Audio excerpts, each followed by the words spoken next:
देखिए, सबसे पहले तो हम आप सभी से भी कहेंगे कि आप तमाम पत्रकार बंधुओं के साथ साथ तमाम धनबाद वासी डीएसपी एसडीपीओ महोदय के लिए प्रार्थना करें। हालांकि उनसे मिले, उनका बॉडी मूवमेंट कर रहा है और ये सुखद संदेश है, लेकिन फिर भी हम चाहेंगे सभी उनके लिए प्रार्थनाएं करें, उनके लिए दुआ करें कि उन्हें कुछ ना हो। और इस अवस्था में, इस घड़ी में एज ए असेंबली का मेंबर होने के नाते, इस राज्य का निवासी होने के नाते मैं पुलिस महकमा के साथ, पुलिस परिवार के साथ खड़ा हूं और मैं भी प्रार्थना करता हूं, मैं भी दुआएं करता हूं कि डीएसपी महोदय आदरणीय बड़े भाई पुरुषोत्तम सिंह जी शीघ्र स्वस्थ होकर हमारे बीच उपस्थित होंगे। देखिए, इसकी हम भर्त्सना करते हैं और बिल्कुल ये बहुत ही निंदा असंवैधानिक है कि आज कोयला चोरों का, कोयला माफियाओं का मनोबल इतना बड़ा है कि प्रशासन को भी तुच्छ समझ रहे हैं। और आज प्रशासन के पास भी, पुलिस के पास भी एक अच्छा मौका है बाघमारा से माफियाओं के गुंडों को खदेड़ने का और बाघमारा को एक शांत बाघमारा बनाने का एक अच्छा अवसर है। बीसीसीएल के कई ऐसे इलाके हैं जहां आउटसोर्सिंग चल रही है, वहां रैयतों के साथ जो है कि काफी बिल्कुल ये बहुत ही असंवैधानिक विषय है कि रैयत जब अपना हक मांगने के लिए जाते हैं तो कुछ गुंडे, जिनको शायद इनडायरेक्ट रूप से कंपनी के लोग ही हायर करते हैं, उनके माध्यम से लहूलुहान किया जाता है उस सरजमी को। और आज उस लहूलुहान की कीमत एक काबिल, एक जाबाज अफसर को घायल होकर चुकानी पड़ रही है। ये बहुत ही दुर्भाग्य का विषय है।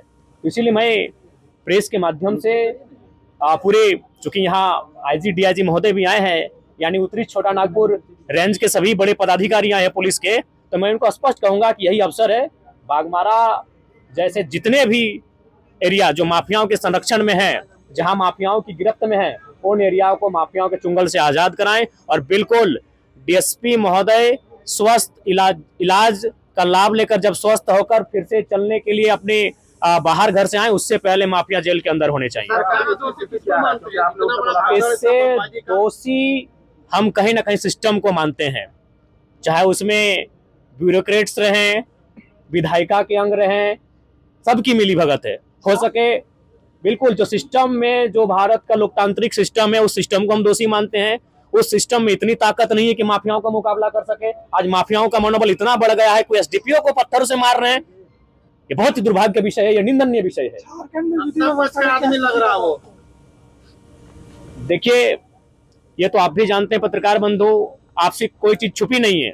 और हम ये भी चाहेंगे कि पत्रकारों को भी संरक्षण मिले ताकि आप सच्चाइयों को दिखा सके। क्योंकि कुछ दिन पहले छत्तीसगढ़ में जो घटना घटी पत्रकार के साथ, उससे कहीं ना कहीं पत्रकार भी भयभीत हैं और पत्रकार चाह के भी इस प्रकार माफियाओं को एक्सपोज नहीं कर पाते हैं। मैं मानता हूं कि आपकी भी मजबूरी कभी आ जाती है कि आप कभी सच्चाई से कभी मजबूरियां आ जाती हैं।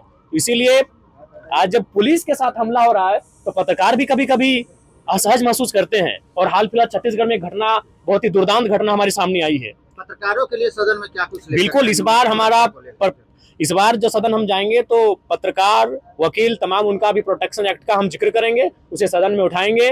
और फिलहाल तो हम आज पूरे उत्तरी छोटा नागपुर रेंज के तमाम जितने भी पुलिस प्रशासन के पदाधिकारी हैं, अफसर हैं, उनसे मैं स्पष्ट कहूंगा ये मौका है।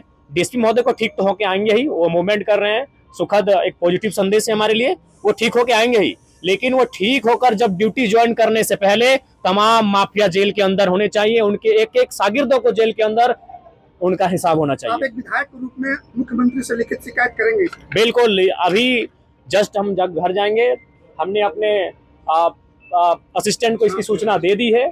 वह केवल हमारे हस्ताक्षर का इंतजार है। वह ड्राफ्टिंग करके हमारे लेटर हेड में इस विषय को रख चुके हैं। ये बहुत ही गंभीर और संकीर्ण मामला है कि एक डीएसपी महोदय के साथ इस तरह का वारदात हुआ है।